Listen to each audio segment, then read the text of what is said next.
Chopsticks, and you're watching Game On Australia. It's a real pleasure to welcome you to Game on Australia, Chopsticks, because you've had an absolute breakout year on Facebook gaming, getting stuck into streaming and stuff, and I am just so excited to pick your brain. How are you? Pick away. I'm great. I'm fantastic. It has definitely been a journey and a half, that's for sure. I'll bet. Now, where did you come from? That's the thing that my audience wants to know. So basically, I fell into streaming. So I initially was posting like videos and clips on Facebook just to show my friends. And then one day, one of my friends said, "Hey, why don't you do a stream on Facebook gaming?" And I didn't even know that was a thing.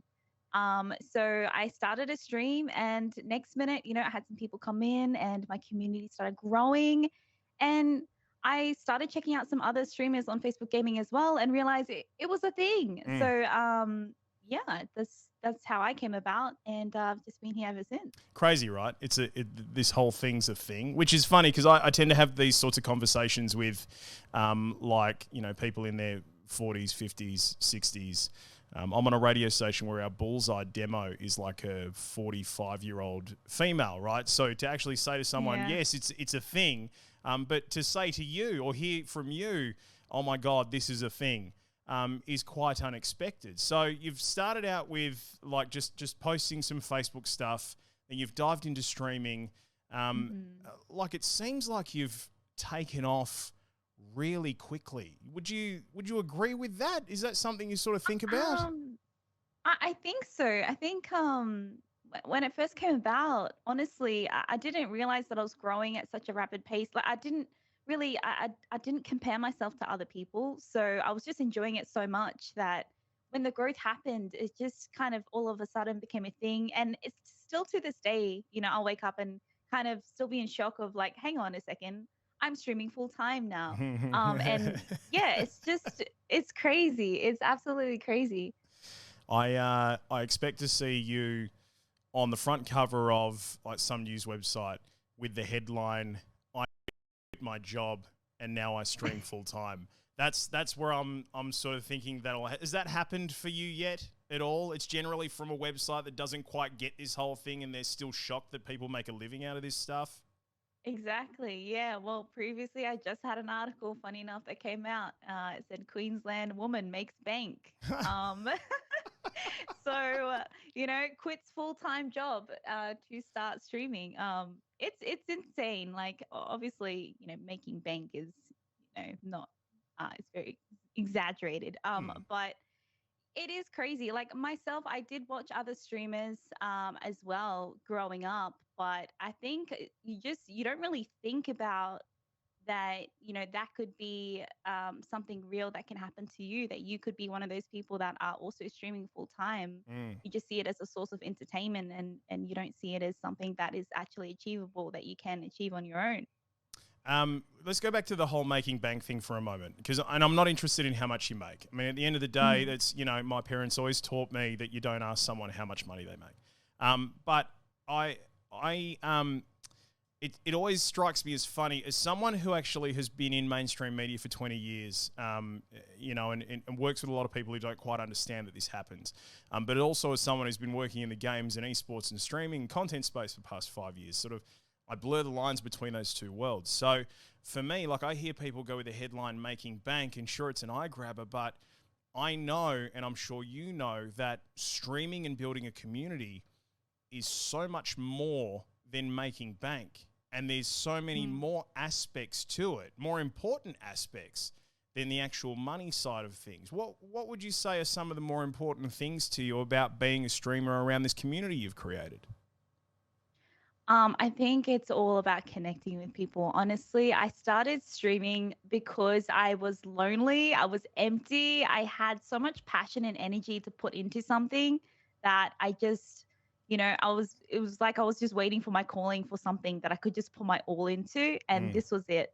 So it's much more than just money. Like it's all about connecting with people and just really trying to give my energy and positivity and shed some light on people's day, when they do come in and they want to spend some time in my stream. And and just really making that community and watching other people connect with, connect in my community as well and become friends through, through coming into my community as well. It's crazy. It's so weird to hear you say I was lonely. Like, you seem like a very charismatic, engaging, entertaining person and personality. I mean, you don't rocket up past 100,000 people in your community coming to enjoy your stuff if you're not charismatic and entertaining and engaging when it comes to doing things like streaming, right? So what do you mean you were lonely?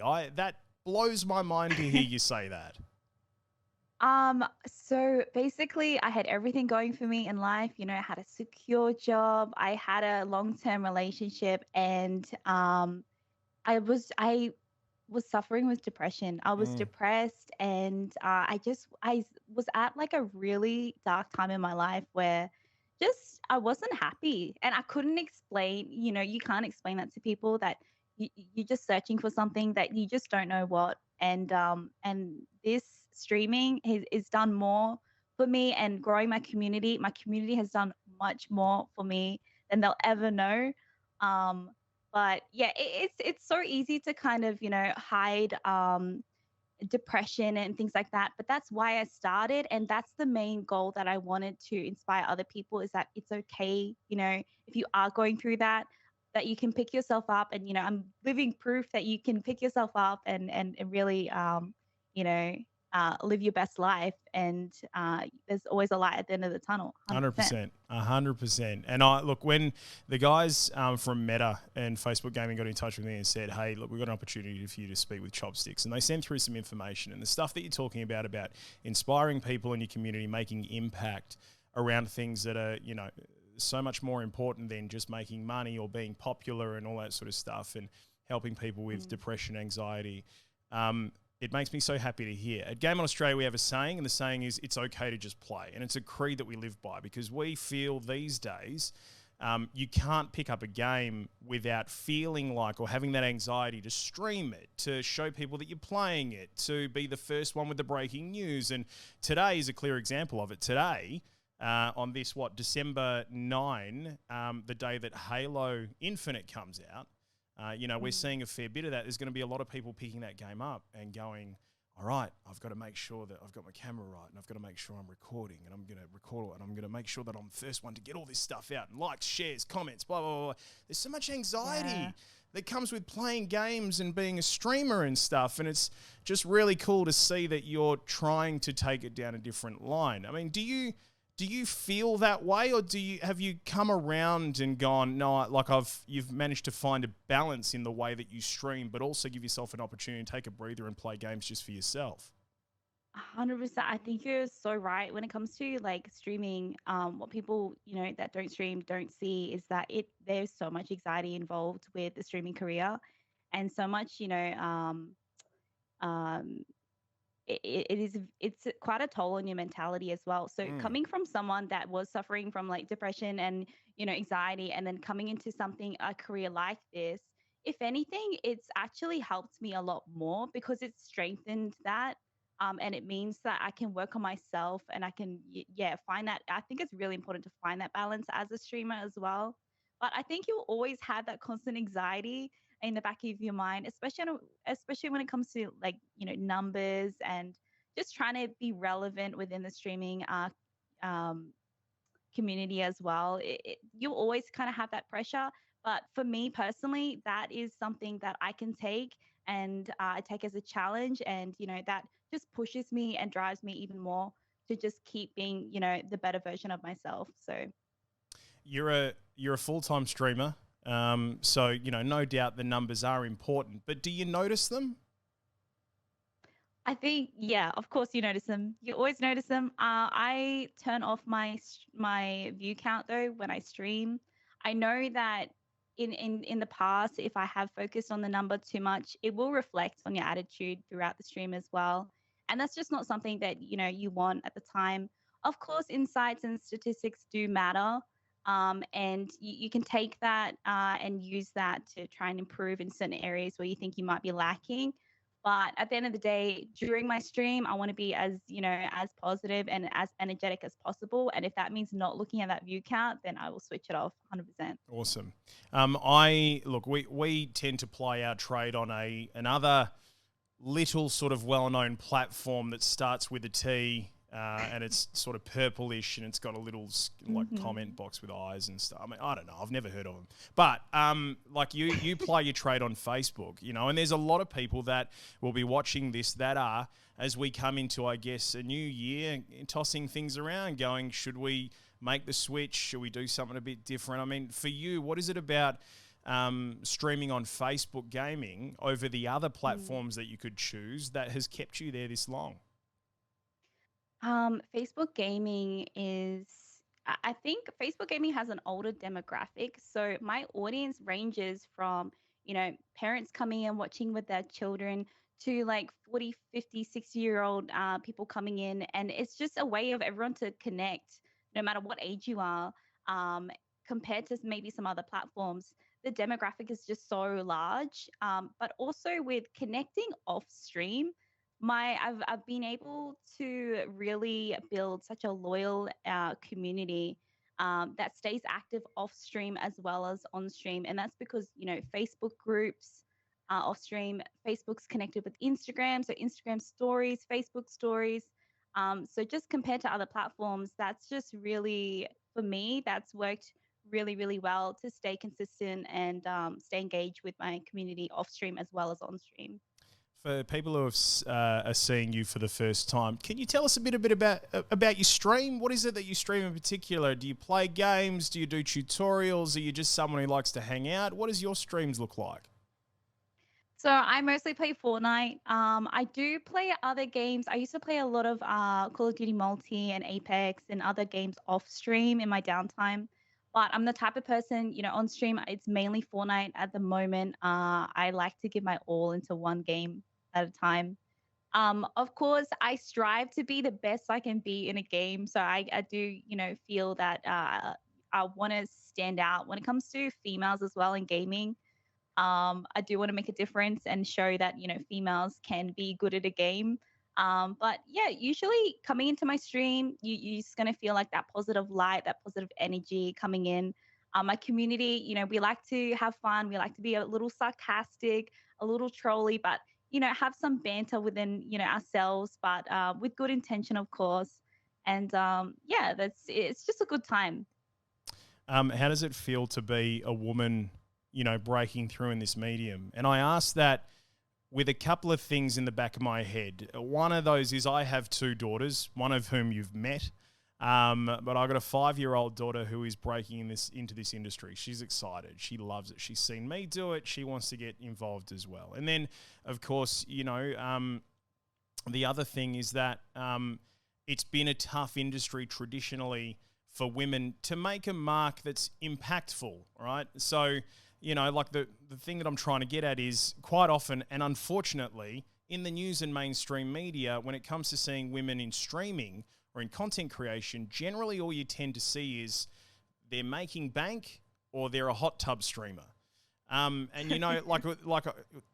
this is different, and there's so much more to being a woman in content and streaming, and there's so much more for us to see and for you to give. So, how are you making an impact as a woman in games and in content creation?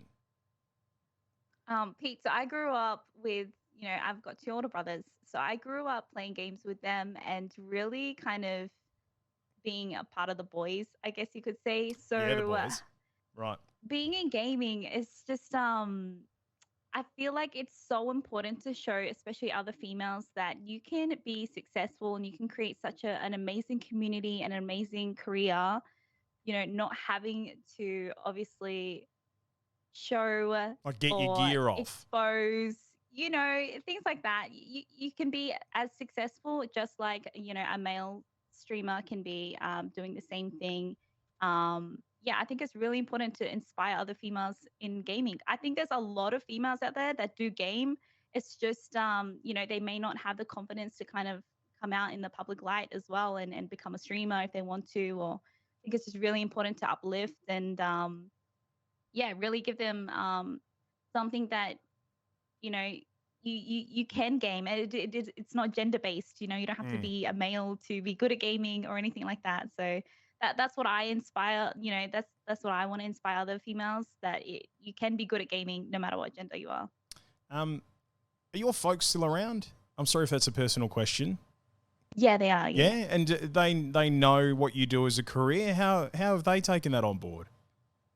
So I still live with my mum. So she's been like my number one supporter throughout this whole thing. That's so good. And my dad is really supportive as well, but I think he didn't really understand it at first. And you know, that's normal. Like, not many people are going to really understand the whole streaming career, and you know, how does it work, and how does it become a full-time career. But he's really come about, and yeah, my family's been really, really supportive. Thankfully, I'm very, very blessed. My brother has even gotten into streaming as well. Wow. So it's just really great. So then, mate, you must be very proud of the fact that you know, your brother's got you into playing games. You play with them, and yet here you are blazing the trail for the family, inspiring them to stream. And I'm gonna, you know, take a predisposition on this, but I'm taking it you're ethnic, right? Right. So am I, right? And so I don't know how traditionally ethnic your parents are, but when I used to tell my folks that, hey, I'm working in games, so what are you talking about? You're working in games, mate. That's the bloody most ridiculous thing you've ever heard. Get outside and pour some concrete. You don't make money out of playing games, you know. So you're changing things here. It's awesome. Yeah, I think I'm pretty lucky to have parents that, you know, then I think as well, like maybe the age that I've come into, I think I've shown a lot of independence. So when, you know, when this whole streaming career happened, I was on my own. So honestly, I kept it a secret when I was streaming. I actually kept it a secret from my friends and family for a good few months. I think it was about like three or 4 months that I kept it like a secret. And then, yeah, they came about pretty well. They weren't too strict about it, so it was good. Final thing before I let you go, mate. Everybody's got a story. Where did chopsticks come from? So my ethnicity is I'm Australian Asian, and I really like using chopsticks to eat some food. It's pretty much as simple as that. Does it have to be complicated? Yeah, it's not complicated at all. Threw an X on the end just to try and be different. You know, people will still spell it the other way, but my goal is, you know, to get on Google and be able to, you know, Google chopsticks and not have a chopsticks restaurant come up instead of. So yeah, right. And we'll see how that goes. Chopsticks with an X, by the way. Yeah. For those of you watching, well, this is awesome. For people wanting to check in, where can they come and find you, and how often are you streaming during the week? Yeah, so it's fb.gg/chopsticks herself. That is the social handle on Facebook Gaming. I stream basically every single night around 7 or 8 p.m. Australian Eastern Standard Time. But yeah, you can catch me on my other socials too. Unreal, mate. And hey, we're at this end of the year. Merry Christmas to you. Yeah, Merry Christmas. I hope you have a good one. Yeah, same Thank to you, so mate. much for having me. Pleasure. Been a real pleasure to chat. Thanks, Chopsticks. Good on you. Thanks, Pete. Thanks. 1, 2, 3. Game on! Game on! It's gaming time! Excellent! Game on! Game on! It's gaming time! Excellent!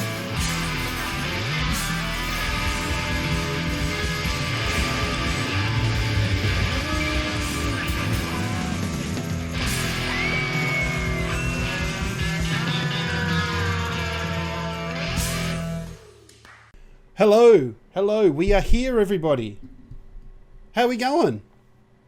Are we on? Hi. We're on. Balls. Balls. I mean, yes. Hello, everybody. How are T. you all? Ruin, Oh. Charlie Golf, Gamma, Simi. I saw Simi. I just want to say I saw Simi. We saw Simi with that cheeky, dirty sub. Hooray. Did you see earlier on as well, Sticks resubbed 48 months now. That's 4 years. 4 years of subbing. That must almost been since we were able to get subs. Is the great sub. He Drop is. Bear subbed as well. It's the 15th month. Yeah. Look at all these legends in chat with us here. First show back for 2022. Almost said 2021 yet. I'm still not over. So I still write down 2021 when I'm writing dates down. But yes, we're back, and we've had a bit of a break. It's been a while, a lot happening. But first, I do want to say, I know it's been a while, but I want to ask, how did everybody's Christmases and New Year's go? Did we get any treasure? You go first, Stormy. Because Pete can't remember. Yeah. I'm trying to wrap my brain. It feels like 50 years ago when Christmas came around, Christmas and New Year's. I remember a little bit of my New Year's, but you know, in a fun way. My Christmas was pretty chill though. I have a small family, so we all hung out together, and I'm trying to think of some cool loot that I've got. I'm racking my brain. I think most of my cool gaming loot came from my birthday. I got the League of Legends KDA keyboard, which goes with my chair now, and then I went and bought myself the mouse. That was like, I guess, a Christmas present to myself. So I guess that's my little brag for over Christmas. Very nice, Stormy. I do like it. The Christmas present from me to me. No, you gotta treat yourself. Treat yourself. It's Fly. As Charlie Gold said. It's so fly. Dippy Zuka, his treasure was a PCR test that came back this century, apparently. So that's nice. That's lovely. I got. Now y'all know that I like to cook a little bit, and I like a barbecue. Just a little, just a tad. I got a smoke fire. Ooh. Do you guys know what a smoke fire is? And by the way, because I'm looking at the Twitch stream at the moment, and it looks like my camera is really dicky on the Twitch stream. So if chat's watching this right now, and it's quite dicky, can you let me know? Because I'll switch cameras, and we'll sort that out. But I got a smoke fire. I've just refreshed the source, so hopefully it'll look a little bit better now. Oh yes, I look so good. Amazing. So I got this smoke fire. It's a Weber, and it's a smoker, but you can control it with Wi-Fi. Oh wow! So, it's amazing. So I can be inside. Yeah. Jump on this app, and it'll be inside, and I'll be like, okay, 120 degrees. That's what I need it on. Bang, smoke fire up. I'll be out there with a brisket. I pop it in there, and because this thing is all computerized, it's like playing a game as a smoker, and it just it feeds the pellets as it needs it, and it keeps the temperature consistent, and it's just Wi-Fi smoke, Charlie Golf, smoke, and it's amazing. Have you had the smoker stands start quizzing you about temperatures yet? No, I haven't. Who are the smoker stands? Have you guys ever heard of the smoker stands? No. But Blue's right. When is the barbecue? When are we all invited? Well, about that. It's kind of a little celebratory thing that I want to do when the studio is up and running. That'd be quite cool. Ooh. A studio, you say? A studio, you say? Woo! So, yeah, there is a studio coming. We have secured a space. Very excited about it. And we're going to build this space, and we're going to do some cool shows out of it and stuff. So I'm excited about it. So quite excited. I am so keen for it. I'm excited as well. Gamma says Stu is a cool idea. Happened to a mate of mine who got a smoker, but I don't know what the smoker stands are. Basically, a ton of people who made smokers like part of their identity just started swarming their Facebook and Slack. Is this like the people that their whole thing is looking after their lawn? Like it's like they're out there with the scissors and just snip, snip, snip, snip. Mansplaining about me, smoke rings. Yeah. Do you have lawn? You don't have lawn, do you, Stormy? Nah. Get some lawn. It'll change your life. It's the most I don't amazing know. thing. I'm enjoying having no lawn, but then setting up the big inflatable pool out the back. Oh yeah. For the last week, that's been good. I will shout out Charlie Golf on that one because I told him it was a silly idea, and now I've used it multiple times. No regrets. No regrets. Shouldn't you be? Sorry, my daughter's rocked up. Oh, well, it wouldn't be a podcast without children. Well, But what about you? Did we ask you already what you got for Christmas? Oh, gee. Oh, hello. Hello, small child. Hello. Myself, I got some books, and then I bought myself some games. I bought I wanted to get a couple of VR games because I think my VR headset's critically underutilized at the moment. So I bought Star Trek Bridge Crew, which is amazing, and I just want to find more people to play that with. It's basically exactly what it sounds. There's 4 positions. There's a captain, a helmsman, an engineer, and like a weapons tactical sort of a person. And and the whole idea is those 3 people. There's 3 people that control the ship's functions and where you're going and what you're targeting and scanning and stuff like that. And the captain directs the other people what to do, and it's really good fun. I've been doing really good with that. But yeah, that was about it. Present from me to me, that one. But yeah, got some books and some cash as well. So cash is always good. Can go buy what I want then. More games. More games.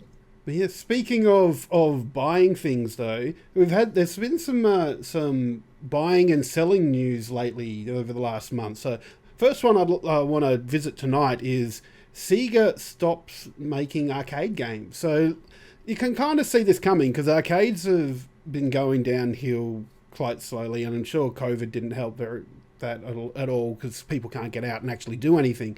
But yeah, they've sold the rest of their shares in their arcade business to a company called Genda Inc., and they're going to be rebranding as Geigo. So, Sega totally out of the hardware race now. Like, they haven't made a console since, what was the Dreamcast was the last one? I know the Saturn was the one that sunk them, but I think the Dreamcast was the last one. Yeah, there we go. Petey's got one right there. That little bad boy there. Yeah. It's really sad, I think, because the arcade, business in Japan particularly is just so big. When I went to Japan a couple of years ago, just everywhere you went, like, the Sega arcades were just so recognizable because they're just these bright red buildings. You could see their name, like, just plastered along the top. And I went into every single one we went past. I don't think there was one that we saw and we went, nah, we'll give it a miss. We went into every single one. And there would, like, for those who haven't been to the ones in Japan, there would be like more than like one level of each kind of gaming kind of or arcade facility, I guess. So like you'd have on the main floor there'll be like the claw machines, and the second floor you would have like the proper arcade machines, and and so on and so forth. And there's such a big part of it breaks my heart just thinking about it, thinking obviously in the last couple of years and everything that's been happening, that they, as well as so many other businesses, would have taken such a hit. So it's going to be a shame when, we eventually go traveling again, that we're not going to see the big Sega name across those arcade places anymore. Yeah. And I think the important thing to note that they're still going to be there too. They're just not going to be Sega branded stuff. And yes, Blue, they're still going to be working on software, and the Sonic movie's still going to be coming out whenever that's coming out this year. So the Sega is still around. They're still doing stuff. They just got out of the arcade business. I think it's clever. I think it's a great move. And the reason being is because Sega's never going to get back into consoles ever again. It's not going to happen for them. Hardware and tech in centers. And by the way, Stormy, I know what you're talking about. I've been to those arcades. They're incredible, aren't they? Amazing, absolutely amazing. But I did notice one thing while I was there, and that was they were really empty, right? And that was I actually remember remarking to a couple of mates of mine who I was there with at the time that that concerned me a little bit, because it was like you have these monstrous places. They're like rabbit warrens, with just floor after floor after floor of all these games, but they were empty. And I kind of think that that's the way that we're moving as a society, right? Like technology is getting a lot better here at home. We don't need to go to arcades. And I mean, we've got some great arcade spots here in Perth. And, you know, we've, for the most part, the past couple of years, been quite closed off from, you know, the effects of COVID. So it's not like we haven't been able to go to them, and yet we don't. And I'm a lot more comfortable here at home, hanging out, playing PC, or playing my Xbox and all of that sort of stuff. And I've got my beers in the fridge. I'm hanging out with you guys. Like, you know, I'm getting all of the things that I want that I would get at an arcade. I'm getting them at home. And so, you know, that's the sort of thing where I kind of think it's quite clever. And if Sega as a business is looking at and reading the play, then for me, like, you know, steps ahead, it's a software play. And in fact, and Dippy's watching right now. That's Dippy Zucker is Alex Walker. He's the former editor of Kotaku Australia. And we had a chat, and we're yet to air it. We're going to air it next week. And then Dippy, if you're still watching, I think we should jump on and talk about the PlayStation acquisition. But we spoke about Xbox and the Activision Blizzard acquisition. And one of the things we were talking about is how, like, leading into the future, it's not a console war anymore. It's a content play. And at the moment, Game Pass, you know, is probably the best content play that any of these organizations have. And if you're another organization out there like a Sega or a Capcom or a Square Enix or something like that, I think the thing that you'd be thinking about is, okay, PlayStation, Sony, Nintendo to a certain extent, Tencent's up there as well because of their valuation and what they do, but they're, you know, doing what they do. You're thinking to yourself, all right, our core business is software. It's video games. Why don't we offload all of this other shit that's sort of taking a bit of a dive, especially during COVID, and let's focus on video games. Let's build something really awesome at our core and then raise the value of our business and then eventually get swallowed up, you know, by one of these other conglomerates. So I think they're doing themselves a service. So you reckon it might be more a long-term play where they're getting rid of the not-so-profitable parts, try to focus on the parts that are going to make them money and hope that one of the bigger companies will buy them out? 100%. Yeah. And like you know, Dippy, he just said that in chat as well, because we, in this podcast, which you'll hear about and you'll see the show, we were sort of looking at a crystal ball about who might get snapped up next. And one of the things that Alex was talking about was that, you know, might be a Capcom or a Square Enix or something like that. And then, you know, here we are this week, bang, PlayStation acquires Bungie. And yeah, as he's just said, funny how we were wondering what was coming and Bungie wasn't on the radar. And it is so true. Bungie just was not on the radar.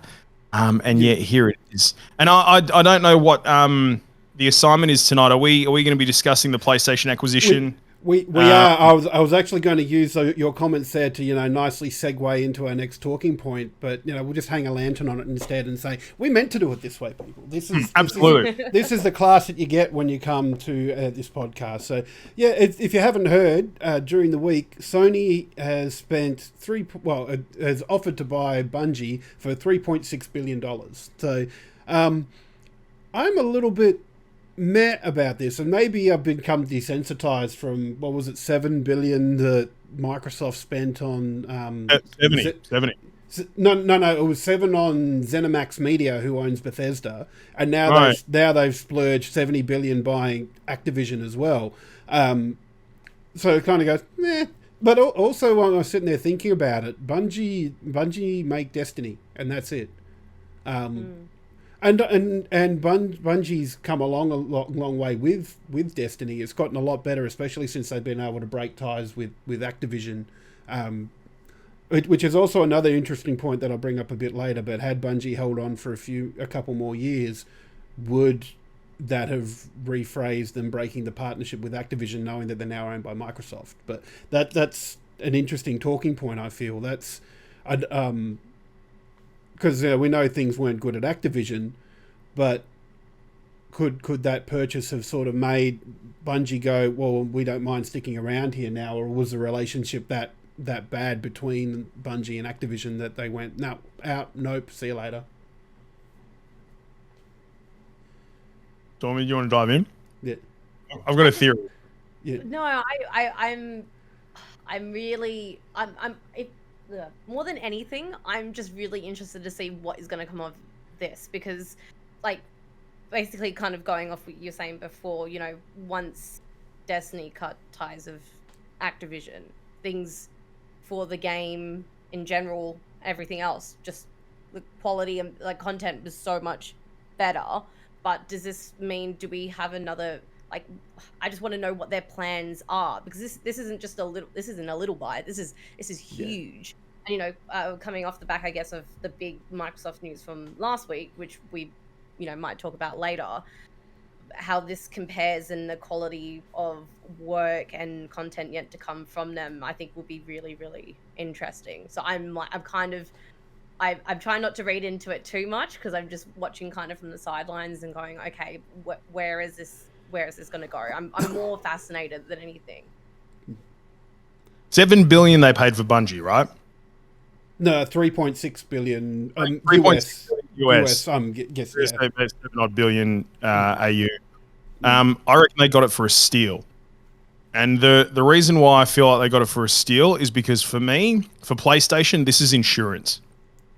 Right? And now what I mean by that is that you've got Xbox who's gone through and they've snapped up Bethesda, they've snapped up Activision Blizzard. They've come out and said, we're going to honor the contracts, you know, for allowing Call of Duty to remain on PlayStation, and it's not, none of these titles are going to become exclusives and so on and so forth. But they're going to honor the contracts. Okay, so what happens when those contracts are up? So, you know, Bungie has a player base. Actually, I think Bungie just recently tweeted, didn't they? Didn't they tweet the other day? They just hit a milestone for their player base. I'm sure they did. Let me Google quickly. Just have a quick Google of that, or check out their Twitter. But I swear to God, I saw them tweet something about their player base, and maybe somebody in chat is watching and let us know. Yeah, I agree with like Dippy in the chat. Like, Sony doesn't buy Bungie if Destiny is all they have. So like, I'm just I'm just like, I'm excited, but also kind of nervous to see what comes off of it. It's fascinating. I mean, there's 30 years. Like, you know, there's what was it, 1991? They kicked things off.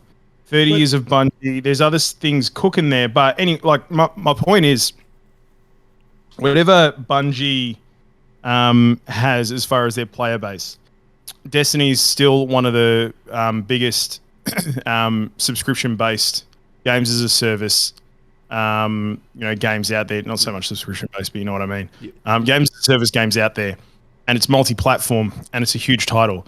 So for me, this is insurance. This is Sony having something that protects them against your Activision Blizzard games and your Bethesda games and stuff being ripped off their platform, because then they get to turn around and go, all right, Xbox, if you want Destiny and you want Bungie's incredible library or their future plans or all of that sort of stuff, you can't take this shit. You can't. So for me, it's an insurance play. And I actually think Bungie, I think Sony got them cheap as far as I'm concerned. Like, I reckon Bungie could have gone harder. So I don't know what else is going on there, and I'd love to know. I'd love to know what's going on behind the scenes. Love to be a fly on the wall in those meetings and see, you know, what it is exactly that they're pouring through. But yeah, for me, insurance play, 100%. Yeah, I'd love to be a fly on the wall there too, but for the opposite reason, because I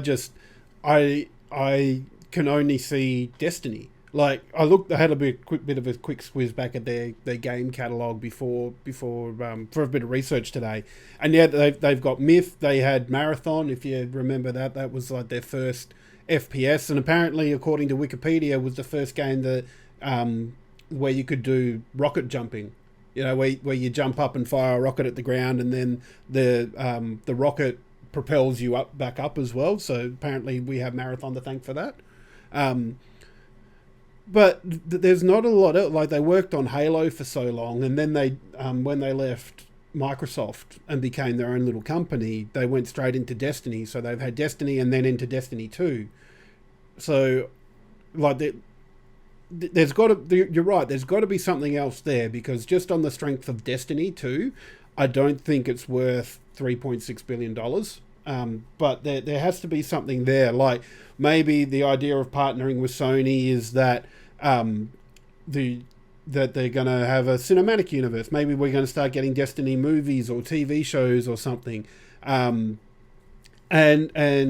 yes, what Drop Bear brings up a point that a lot of people have been talking about. I've seen a few posts that jump up that go, Sony now own Halo, and the answer to that is no, they don't.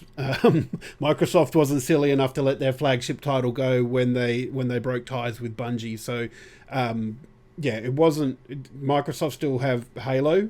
Bungie has nothing to do with that anymore since Halo Reach.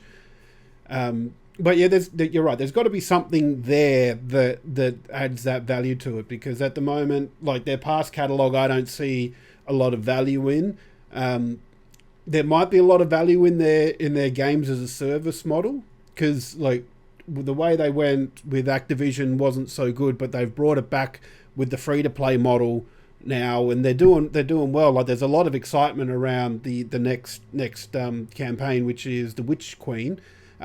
And I think I found the tweet that I think you were referring to, Pete. It's 1 million pre-orders of the Witch Queen, the next expansion. So that's a lot of pre-orders, for especially for a game that's free to play. So that's we got to count for the current active player base for Destiny 2. I mean, estimated to be 31 million players as at early last year for the total player base, but average players. I'll just check the Steam charts. Just quickly, like in September of last year, there was a story about Bungie hiring to turn Destiny into TV shows, movies, and more. Ooh. So a career listing on Bungie's website for a new senior executive development role at the studio, spotted by the Game Post and then reproduced on this article on IGN. Says that the successful candidate will drive projects that extend the Destiny franchise into new categories, including TV, films, books, comics, and audio formats. Interesting. Yeah. Bungie itself doesn't appear to be hiring for positions to create a new range of Destiny products in-house, so not in studio, not games-based, but instead the new executive's role will be to identify, select, guide, collaborate, and provide feedback to third parties. So working with others, because they're chasing new audience. You know, in all of this, it's also important to remember that, you know, even before the acquisition of Bungie, PlayStation's still second on the list in terms of largest games companies. Yeah, and they were also buying up the some of the smaller studios. Like they bought Insomniac, who made the Spider-Man games. So they were buying up a lot of smaller studios at the end of like 2020.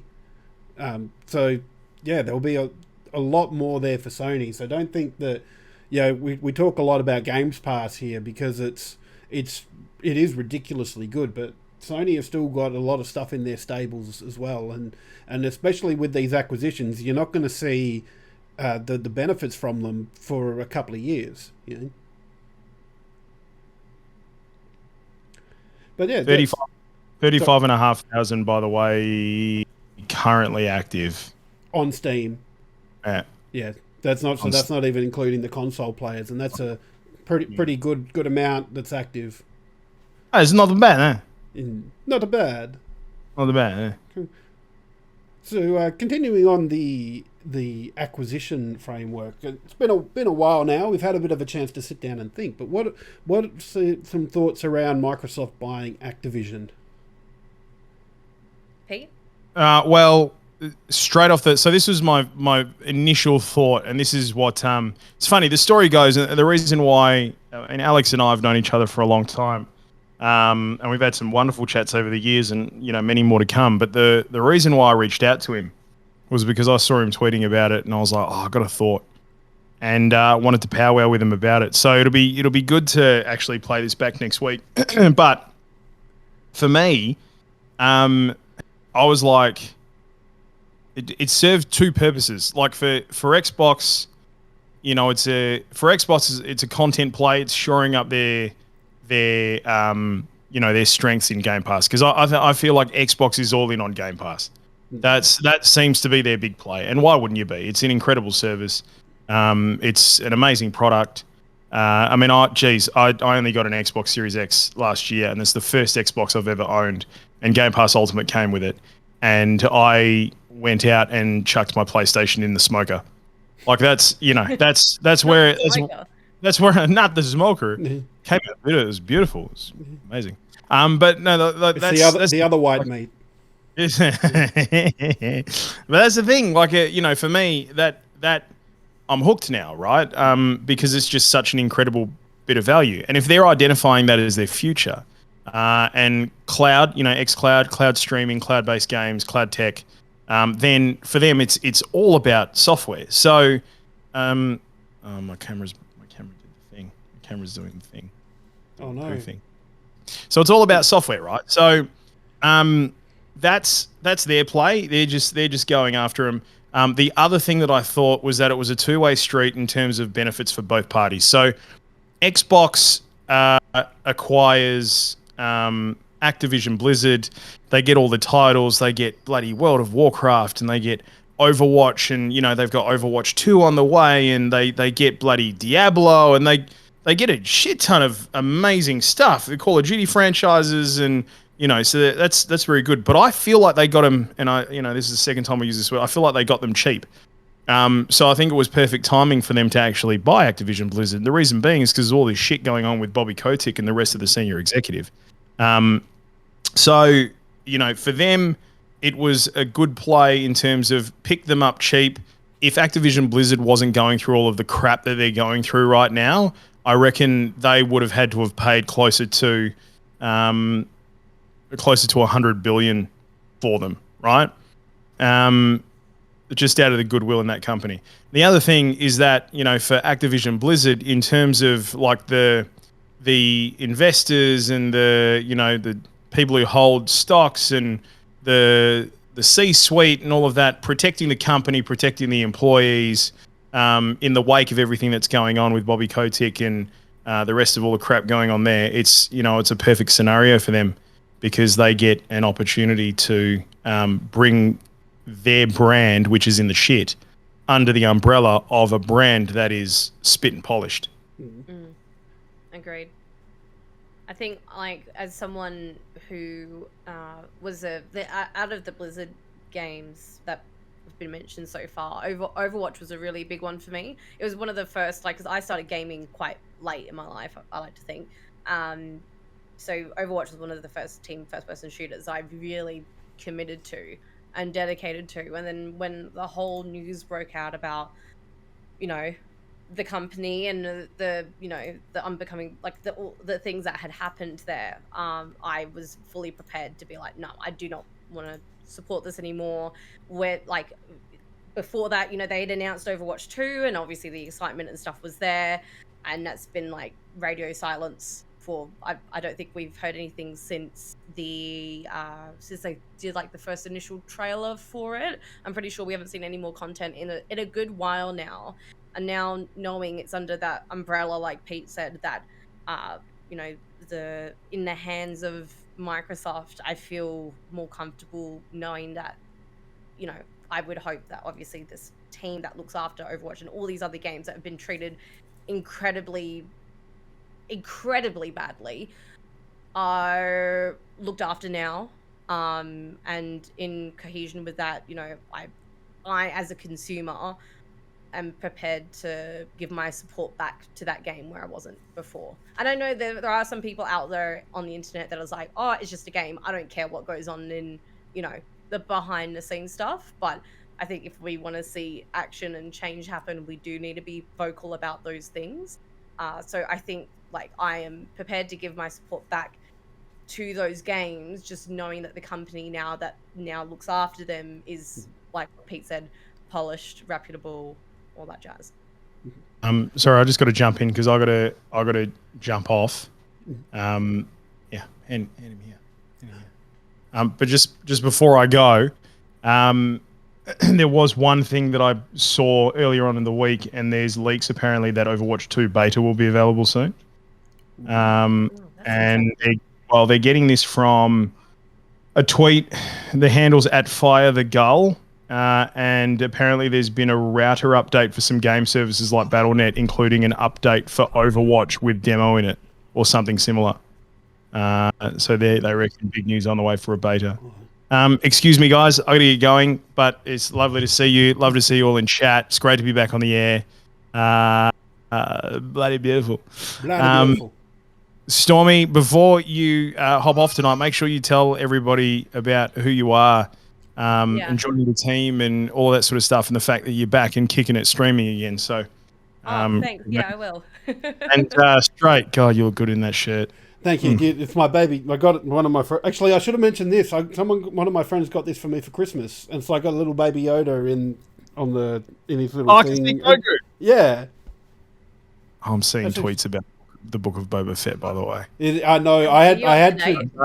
No, it didn't drop until like an hour before this show goes live, so I haven't seen it yet. Isn't it? Yeah, it's tonight. Yeah, stay off Twitter because I reckon I've already been spoiled by a trending tag that I saw. Forgot. Stay off Twitter. Stay off Twitter. Okay.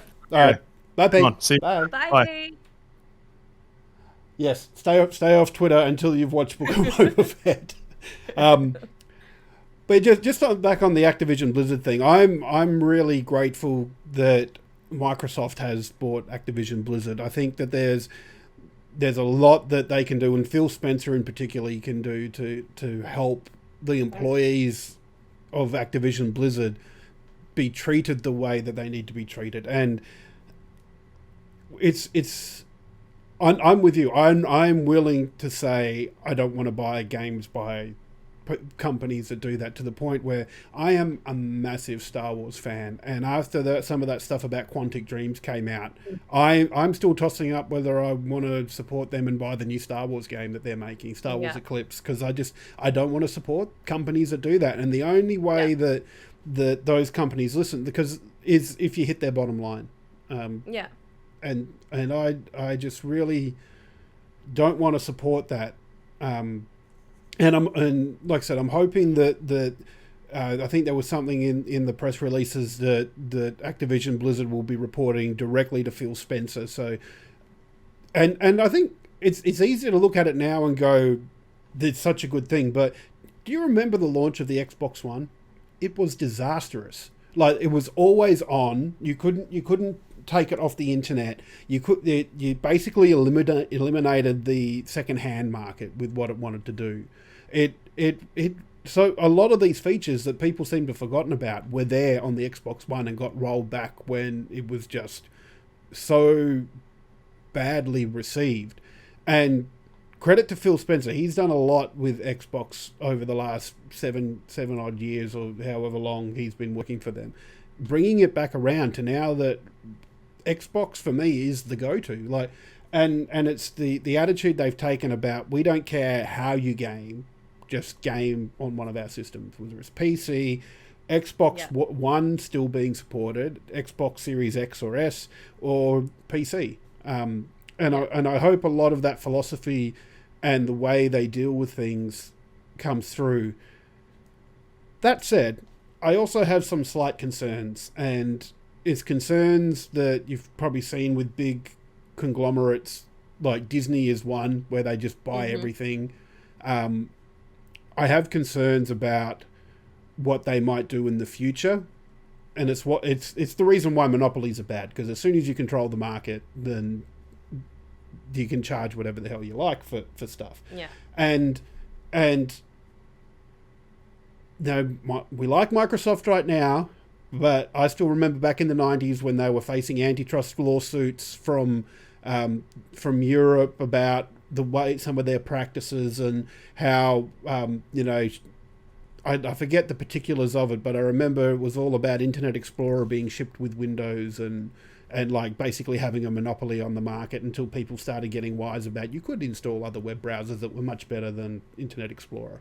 But and I'm just a little bit scared that at some point it'll swing around again. Like maybe it's Phil Spencer moves on to something else and they get another CEO who doesn't have quite the same vision as what Phil Spencer does. And it could quite easily turn around and become a situation where all of a sudden Games Pass goes from $17 a month to $50 a month. And I was gonna say the exact same thing. That's like, if I was to, I wasn't really thinking about concerns because obviously the excitement of all was fantastic, but you know, I wouldn't be surprised if the price of Game Pass Ultimate even went up because of this. I mean, I don't know if this is like controversial or whatever, but I think what they charge at the moment for Game Pass is great. Like I think you get so much for the little that you pay for it. Like I've had Ultimate for a couple of years now. But it'll be interesting to see, you know, I feel like a price increase may be inevitable, but by how much, like whether we go from, 16 for a month of Ultimate to 30 or 50. It's interesting because they have all this, like you said, they have all this power now, and they've just, you know, they've got this whole collection of games to play around with, you know. And it doesn't take much to become the bad guy again. Like we're willing to give Microsoft a pass at the moment because they're doing good things, but what happens when they're not doing good things? We can only hope and that be positive. Fingers crossed. Fingers crossed. Let's see. Well, speaking of good things that they are doing, like I came across something. One of our members posted it in our Discord earlier this week. There was a report that Microsoft were actively going about and cancelling dormant Game Pass memberships. So, well, I hadn't heard about this before, so I want you to tell me. I must admit I haven't read the thing yet. Well, I haven't read it in depth, but when I saw it, I'm going, this is actually really cool because that's the trap of subscription services, and it's we've all signed up for the gym. We got this really great monthly rate and signed up to direct debit and gone, oh look, we'll go every month, and then you won't go and just not go for ages. But that direct debit's still there; it's still coming out of your account. But this is a really proactive thing from Microsoft. I think that. I'm not sure of the. In fact, I'll go and see if I can find the article now. But I'm not sure of the exact time frame. But surely it would be significant where people you'd have to be inactive for a long time for this to happen. I would guess. Drop Bear just said, God, I hope not, as I'm looking to get Game Pass for my daughter's Xbox as well. It's interesting you say that because so I have a younger sister who's almost a teenager, and over the school holidays, that's when she'll go and spend her pocket money and get a few months of Game Pass and stuff. And like, not to sound like an Xbox fangirl or anything, but again, Game Pass, like especially for the younger ones as well, I feel like there's a good range of games for that younger or even in between kind of like, you know, tween kind of age too. But yeah, that's like, you know, because it is so affordable and so many people of all ages can potentially access it, it would be a massive shame. Or like they don't have a family like subscription or pass. Like the only way you could do that is if you signed into like your account that has Game Pass, right? That could be the only way of being able to do that. I'm not 100% myself. I only have it for myself, so I don't know. Yeah, if they alternatively, if I'm wrong and they do it, please beg my pardon. But I think if they haven't done a family-based like Game Pass subscription, like, you know, you got multiple kids or something like that, that could be really, really great. But yeah, how did you go? So the article that was linked in our Discord, which you can join as well if you want. There's links going in chat, so feel free to join our lovely, lovely community here. And I really probably should. This is a case of I really should read the articles before I start talking about it, because it's all been prompted because of an investigation by the UK's Competition and Markets Authority, who had identified some things that it wasn't so easy that they didn't think it was so easy to cancel a subscription. So as in a whole raft of other things, there's an inactive memberships clause that's going to do, and Microsoft are going to take this worldwide by the reading of this article. So this is an article on PCGamer.com, and in the first instance, Microsoft will contact the customer and remind them, hey, you can stop this yourself if you want to. But if it continues happening and continues to be dormant, then Microsoft can stop the payments and just cancel their membership for them, which I think is a great thing, because like it's not as if like your account still stays there. You can reactivate Games Pass at any time. It just stops the money from coming out of your account for something you're not using. I think that's quite clever. Like for so many different situations too. And like you said, when you compare it to the gym, that's such a good analogy. Yeah. And other times I know in the back of my mind it's coming out of my account, and I'm like, yeah, but I know I'm not going. Like, Yeah. I know I'm not. Like, just please stop. Yeah. And I guess it's just that nice extra, like, hey, we're not, you know, you're not using it. We're not going to charge you for it. Yeah. That's pretty much the subscription model, though. It's what Netflix and Disney Plus all bank on, that you'll set up direct debit and then just forget about it and keep paying it every month. And like, I'm sure I've got one streaming service that I've neglected because I'm using something else at the moment, and I've been paying for it and forgotten about. And they're like, hey, more money. Yeah. She's not using this.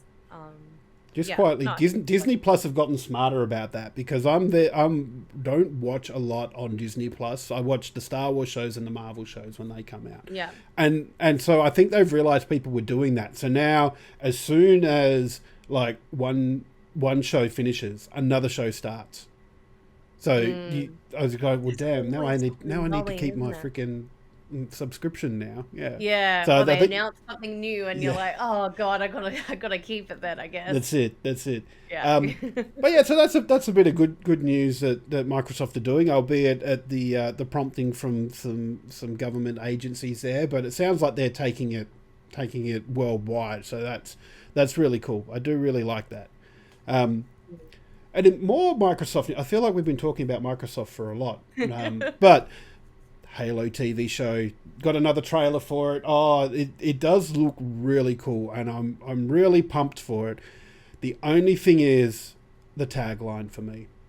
Tag. Every time I hear this goddamn tagline of "Find the Halo, win the war," all I can hear is a trip back to mid 2000s, and I can hear "Save the cheerleader, save the world," which, for those of you that are too young to remember, was from a TV show called Heroes, and the first season was and the first season was super popular, and that was the tagline from it: "Save the cheerleader, save the world," and that's all I can hear at the moment. And and no matter how excited I'm going to get for the show, that's all I'm going to see. I think when I watch a trailer for like a show that's based off a game or based off something from pop culture, I always think about, because I generally watch if I don't watch, I always chat about those things with my mum. My mum's got me all into the pop culture side of things, but she's never really gone into gaming. So admittedly, I've actually never grown up with Halo, and it's I have played the multiplayer, but I've actually never properly sat down and really listened and focused on the story and a campaign before.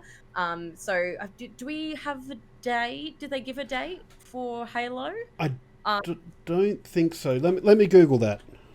Yeah, but fingers crossed. Like I would like to go through it, and I know these are on, like, it's not the same timeline, and I know they're not connected. I think one of my friends was telling me, I think they're referring to it as like the silver timeline. But yeah, so I know of the game. I know of Master Chief Cortana. I saw some mixed things about Cortana, but mainly the big positives is that they've got the original voice actress back as Cortana. What I was going to say was, I looked at this show and I was like, yeah, I reckon my mum will like that. Like it's like that. It's still got that. I guess that. I hope it's somewhat brutal. It looks like it will be. And just the cinematography and some of those trailers, just really, really exciting and just epic. So I'm really hoping. I know we were talking about this before we went live, but you said you don't usually put too much into like trailers, like seeing the trailer and stuff. you like to watch it straight away, which I think is absolutely true. But I'm interested to see what it's like when it does launch, or go live, or what do you want to call it, when it releases. And then what they might have in store longevity wise, because I personally believe, like, if a show runs for a season and plans out for a season, it doesn't always need a second one. But, you know, in this age that we're living in, everyone loves a second, third, fourth, fifth season. I'm interested to see what the popularity is like and what kind of timeline they have for the show beyond what they're about to debut, which could potentially be really big. Yeah. People like to milk things. Just look at Squid Game. Like, that's getting a second season. And yeah, I don't think it needed a second one. No, really neither do I. I don't think it needs a second season, but we're getting one either way. My Googling bared fruit. As Drop Bear said, it is in March sometime. March 24th on Paramount Plus. Yeah, right. So that's not far away. That's service I got to subscribe to. Yeah, I know. Right. Just wait for it all to come out and then sign up for a month and just binge watch it all. But yeah, look, and yeah, I try not to get excited about trailers because you can always tell a movie's not going to be very bad by what they put in the trailer. Like, if there's lots of action and like lots of showing off of really cool set pieces, you know it's not going to be the best. Not saying that this trailer did that, but I'm always just a bit skeptical about stuff going into it, and especially traditionally video games haven't made good movies. Like, you can look, but that's generally because the stories that video games tell are much too big for a movie. Oh, absolutely. Yeah, I agree. Like the new Resident Evil, for example. Yeah. Shocking. Yeah. Although I've never played a Resident Evil game, but I really liked the first Resident Evil movie. Oh, the original. Yeah. Resident Evil. Yeah. Okay. I'll give you a pass on that one. The rest of them kind of degenerated into like, what can we make Alice do that is just ridiculous? Alice. Yeah. Oh man. But man, we could have a whole chat about my feelings about that new movie and all of that. But is that the Welcome to Raccoon City one? Yeah, look, there were things about it, like, in short, there were things about it that I thought were great and were a great homage to the game. But trying to, like, mash two games into one, I think, really ambitious. And like you said, the stories that are told in games are too big for movies. Yeah. So it could work better as a TV show. And I'm curious now that Drop Bear said there was a Far Cry movie. I don't remember that. Far Cry movie? Yeah, I don't remember that at all. Oh, you know what movie I didn't watch that was based off a game?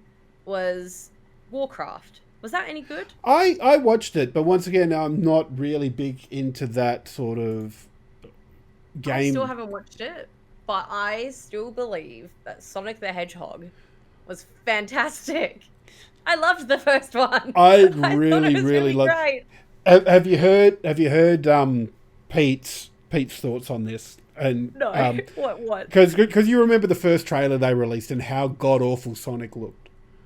Oh my god! How could you not forget? It's in my brain. But Pete's thought process on that was they were always it was a marketing exercise that he is dead certain that they released that first one to get the press that look how awful this is, and then come back and go, oh, sorry guys, look, we've changed him now. Look at how cool he looks. Yeah, no, I feel like I have heard that story before, but no, I thought the first one was great. I'm actually really looking forward to the second one.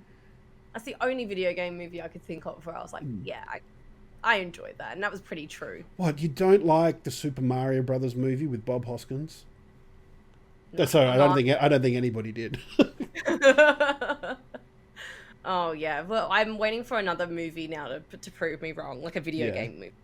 So there was a Far Cry movie that kind of seems like, I'm just looking on IMDb, and it does seem to be like sort of like the logo looks the same, and it's an ex-Special Forces soldier turned boatman is hired by a journalist to investigate a top-secret military base on a nearby island. Oh, look who directed it. It's our mate Yui Bowl. So you know it's going to be, craptacular.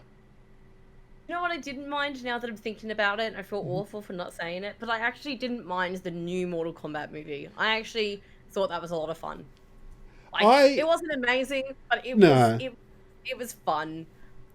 If Kano wasn't in that movie, it would have bombed, like straight up. Like the fighting for me was all right, but the minute they started talking about Arcana and how that that's how they got their powers. And well, they're doing a second one, which doesn't really say anything. There were so many Resident Evil movies, they made two of the 90s one. And in fairness, the first Mortal Kombat movie in the 90s was all right. The second one was shit, but the first one was all right. Oh, yeah. Anyway. Well, yes, anyway, but we got tangent. This is a gaming podcast, and while there's like tangentially related, we're not here to talk about movies, even though we've spent the last little bit talking about a Halo TV show.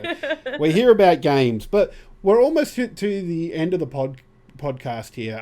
And before we talk a little bit about you, Stormie, because you're a relatively new addition to the GOA team here, I did want to run a little. Like, do an announcement, because we've been running a competition on our social media pages for a World of Tanks giveaway. So that closed yesterday, I think it did. So as part of this, we've got some World of Tanks giveaways, which I love. I love World of Tanks, especially the ANZPL, which I believe they're doing the draft for that soon. That's me putting on my esports hat for a bit, because I'm really looking forward to Season 3 of ANZPL and World of Tanks. So very timely getting this giveaway for World of Tanks, where you get a premium pass, you can unlock 25 levels and get a special in-game avatar. We had 5 of them to give away, so congratulations to Twitter users CalliStar79, THSS91, Nimbin, Promethean, and on Instagram, KingCal91. So thank you so much for everybody that entered that competition. Our social media Hidden Squid will be in touch with you guys to let you know how you can claim your prizes there. But thanks for everybody that entered, and I hope the winners really enjoy their prizes there. So, have you played World of Tanks? I haven't. I've heard of it, but I didn't even realize it had an esports following. So I'm gonna have to ask you about that later. Yeah, it's really cool to watch. I really enjoy it, and the people involved in it is just really good. Especially I love Jake Truman, who is, I forget his new title with Wargaming there, but he's very passionate about the ANZPL and how it all runs, and it's just really entertaining. And I kind of like it because I watch a lot of other esports. Like League has a slow build up, so I can sort of follow that, but I got no idea about Champions. I watch like a CSGO or a Valorant or a PUBG, and I blink and I've gone, what the hell happened? Everybody's dead. You're like, what? Yeah. Whereas World of Tanks, there's a bit more tactics to it, so there's a bit more of a build up, and you can see it. And because tanks aren't super quick, I can see more and make sense of more. So that's why I really quite love that. You like the strategy behind it too. That's it. So yeah, looking forward to season 3 when it kicks off soon. I don't think they've made an announcement yet, but I'll be looking forward to that. But yeah, so that will be good. But it's enough about what I like and what I'm doing. Let's talk a bit about you, Stormie. How would you like to introduce yourself and just talk a bit about your background and your return to streaming? Yeah, sure. So my name's Bianca. I'm from Perth, Western Australia. I joined Game On AUS end of last year. So before I was here, I was writing for a company called Well Played, and I did a few game reviews. I did a preview for Battlefield 2042. I did some articles, did some podcasts, and absolutely loved it. And then I jumped on board with the team here, end of last year. But apart from that, I've been streaming on Twitch for the past couple of years, and I've really this year been trying to take things to the next level with I've basically committed to my streaming now. I stream 3 times a week, every week, 8:30 Perth time. and I genuinely love it. And I think the main thing that created and built the community that I have now, which I'm so thankful for, is a lot of the games that I played on stream were games that generally a lot of other people had played, but I hadn't played before. So we got to share a lot of games together, like the first Last of Us game. I had never played that before, and I played that on stream. I was playing my first few hours of Skyrim on stream. All the Resident Evil games we have now played on stream, almost all of them, bar two smaller ones. So getting to have everyone watch me play Resident Evil 7, and I'm going in super blind, and by far the scariest game in a franchise. I think a lot of people quite enjoyed that. Do you have like noise alerts so people can spend channel points and do jump scares for you? I haven't put any jump scares ones in. I do have, I was like, am I going to be really cool to myself? And I decided to go with no for now. Who knows? It might smart change idea. later. Smart idea. But I do have some like sound alerts for just general little bits and pieces, like when I actually yes, when I've been streaming, I've been raising money for a few charities and stuff too. So my biggest ones was Starlight Children's Foundation. They hold what they call the Game Changers campaign every year.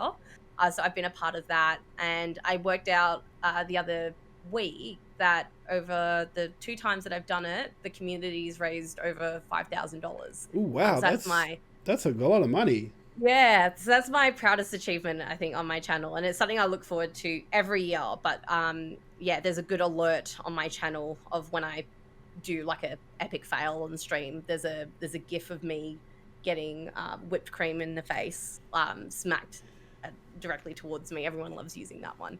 I make a good lot of memeable faces that end up becoming alerts. So yeah, that's me. So I'm just I'm a content creator for Game On AUS now, and I won't say what it is just yet, but I've just started playing a game I'm hoping to write about soon.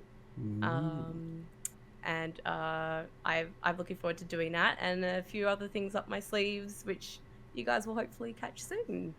Very exciting. Looking forward to seeing what you can bring, especially to Game On AUS. I always love getting new people in, and especially yourself. It's been a pleasure meeting you and working with you tonight, especially, like, I know you're a little bit nervous heading in, like, and it can be a bit daunting, like you don't realize it sometimes, especially when you're coming into someone else's sort of a playground. Like it's a little what do I do, and like, because I remember when I started on GOA, and that was a bit the same. It's like I know what I can do on my stream and what I'm willing to let myself get away with, but what can I do here? Yeah. Well, I think because you guys have already built like such a like great community, a great team already. I feel like the new kid at school, and I'm like, hello. I'm just like I'm here. But you've been really, really great. And the first time that we'd met, for anyone who doesn't know, and it's a fun fact, it was when we went to see the Spider-Man No Way Home premiere. That's actually not true for you and me. No, was it Stream Perth? Yeah, it was a Stream Perth meetup. Yeah. Had it as much as we did at the movies. Yeah. Because I felt like that was such a great experience at Stream Perth, but there was just also so many people there. And I was but then when we were at Spider-Man, there was just like the 5 of us, and I was like, oh, and we got to geek out about Spider-Man, which is great. Yes, that's also so good. What initiation? What? Menthonsa, we haven't told her about that yet. You're going to scare her off. I'm scared. Do I have to like watch my windows and like peek around the blinds at night? Someone's going to come kill me. That's it. There's involves a van and a bag over the head. And just, but no. There might be something. I don't know. We haven't thought of anything yet. But if there is, then I think we have to do it to everybody because we haven't done one before. Hi, Squid. One of us. So just before we finish up, new for this year as well. So normally on the GOA channel, we had a range of our streamers, the Game On AUS stream team, who would be streaming on the GOA channel all nights of the week. So normally after the show and after Nuts and Bolts, I would be on streaming games. But this year we're doing things a little bit differently, and we're trying to promote the stream team's own channels. So rather than streaming on the GOA channel, we're going to get everybody streaming on their own channels. So like Menthonzo has his own channel because he's one of our stream team. He streams with us on Monday nights. I do on my own channel on Tuesday nights, Str8JaktJim. And Shippy, who will be on later tonight, he's does a lot of streaming as well, but his GOA stream is tonight, Wednesday night. I think he normally starts probably about the same time you're starting too, Stormy, about 8:30. Yeah, around then. He normally does sort of a later nights of streams. And of course, Reflex, who was recently made the switch to Facebook Gaming as well. So he streams a lot of the time because he's a full-time streamer too. His GOA day is Sunday.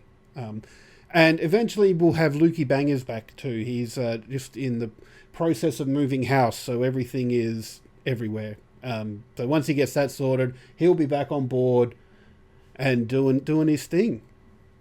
I'm a little excited about it because I want to see, I'm curious to see if he'll bring Radman back again. Like, he had this character called Captain Radman that he used to stream as. It was like a full superhero get-up. And I'm kind of wondering if because he's changed his Discord name to Looks Like Radman. So I'm not sure if that's a bit of a hint. I hope it is. But, yeah. But anyway, that's our show for tonight, people. Thank you so much for coming in. Thanks for appearing on. Is this your first podcast, or did you jump on one late last year? No, this was my very first one. Oh, well, happy first podcast. Thank you. That's right. And thank you to everybody in chat and to all the listeners listening to wherever you're listening to this podcast. I hope you have a great day. And remember, don't forget to save.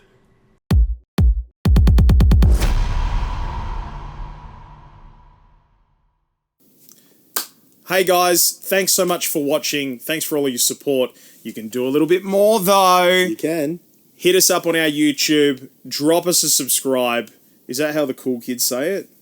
Exactly right, Smash mate. that subs button. Smash that subs button! And yeah, you get to enjoy more GOA content. Do it.